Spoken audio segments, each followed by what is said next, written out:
Don't you think it's about time Keir Starmer made a public statement about the Supreme Court ruling that woman means biological woman? Otherwise, people might become uncharitable and say that he doesn't have the guts, or should I say the balls, to do so, and they might say that he doesn't support biological women. So I think that the first words out of his mouth on this subject might well be make or break for the future of his political career, at least in terms of getting another election for Labour for a second term, which is what he hopes. I somewhat doubt it, given the history of what's happened so far, but that's what he hopes. And I think that the first words out of his mouth will be make or break in that regard. And not to mention Wes Streeting either. Health Minister really ought to make a statement about this as well. And what I want to talk about in this video is that there's a few cases that really ought to just admit defeat and fall flat now that this ruling has come out. Because there's a couple of cases I'll reference in this video to do with NHS trusts and complaints and so on.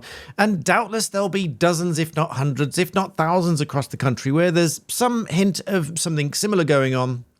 And now that we have a definitive ruling that sex and woman means biological sex and biological woman in the Equality Act, these cases should just fall flat. Now, I caveat, as I do in all my videos, that this is not intended to upset or demean or degrade anybody. In fact, I have amicable conversations with people that email me who are trans and they support this ruling and they agree that this is going to cause problems. And it needed not have caused problems in the first place, because had we just let things lie and these organisations not push things the way that they have, we wouldn't have needed to get this Supreme Court ruling. We wouldn't have needed to get the highest court in the land. And that answers some people's questions, by the way. Some people saying, can we appeal this ruling? No, they can't appeal this ruling. This is a Supreme Court ruling. This is what it is. The only route for anyone to take now is if there's an individual case that someone wants to take to the European Court of Human Rights, and all they can do is say that, well, this is not in line with what they say. But strictly speaking, that's not really anything to do with us anymore. Thank Brexit. Now, let's take a look at one or two of these cases, because I think, as I say, these cases should now fall flat. And I think Keir Starmer should be stepping in and Wes Streeting should be stepping in and saying, we now have a definitive, clear ruling. It's crystal clear. Here's what should now happen.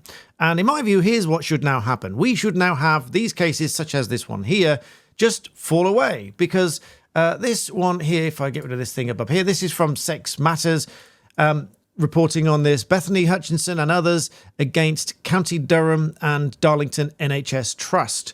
The brief summary of this case is that a group of nurses objected to a male identifying as a female using their changing rooms. The male colleague called Rose, identified as female, had not undergone any physical or hormonal transition, has full male genitalia, and has cited inclusivity policies backed by the Trust's HR department and granted access to single-sex changing rooms for women. Now, just to give you an idea as to how bad this was for some of those nurses, or if not all of those nurses, and particularly one of those nurses, one of them said that they'd been abused as a child, and this Rose was said to have been asking, are you getting changed yet, whilst in the same changing rooms? Now, I think most women would strenuously object to that for all sorts of reasons. And now that we have a definitive ruling that single-sex space under the Equality Act should mean single-sex space, and this whole argument with the NHS Trust as to whether or not there's been any discrimination and harassment and so on, that should just fall flat now. That should be absolutely straightforward and common sense. This article goes on, the two most common sexual offences are indecent exposure, where a person deliberately exposes their genitals in a public or private setting to cause alarm or distress. And secondly, voyeurism, which is the act of secretly watching someone, often while undressing or in a state of undress, for sexual gratification. And so, not to make a statement of fact here that anyone in that case or any case similar to it is doing any of those things, but these are two things that now very much come to the forefront, because there is little doubt that it is certainly related to biological sex, because that is the ruling of the Supreme Court, that the Equality Act means biological sex. So these cases should now just fall flat, as should the NHS Fife case with nurse Sandy Peggy, who took NHS Fife and Dr. Beth Upton to tribunal after Nurse Peggy was suspended over an incident in the female changing rooms. And it said here that they said that this suspension was put in place, i.e. they suspended this nurse just to protect parties and allow the investigation to take place. Now, I'm not really sure I agree with that. I mean, suspend the person that's made the complaint so that you can investigate the complaint. That seems a little bit bizarre to me. But either way, this should now fall away. And we even have the BBC now stating that Keir Starmer should break silence. I hate the phrase. It's a pet hate phrase of mine. But they are saying he should break silence and say something about this. Now, he's reported to have been on holiday. He's reported to have come back off holiday. But this takes 2 minutes to say, you know, Mr. Prime Minister, there's been an update on that Supreme Court ruling. Oh, yes, what is it? Well, they've ruled that women and sex mean the biology of the thing. Oh, right. Okay, well, just put out a quick statement. We support the judgment. Not saying he does. We don't know yet. But if that were the case, yes, put out a statement. We support the judgment. We will work with Equalities Minister and the Health Minister and organisations. We'll work to put out some guidance and such. Just put that out for us and then, more in due course.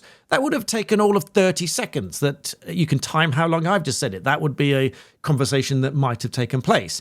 I think it has taken place, but we don't know what he thinks yet because it's impossible that he has not been told, not heard, not thought about it, not been asked about it, not said something about it and had some kind of conversation about it. Or is he just absolutely blinkered and stayed in a room and not told anybody what he thinks about it, which is possibly worse.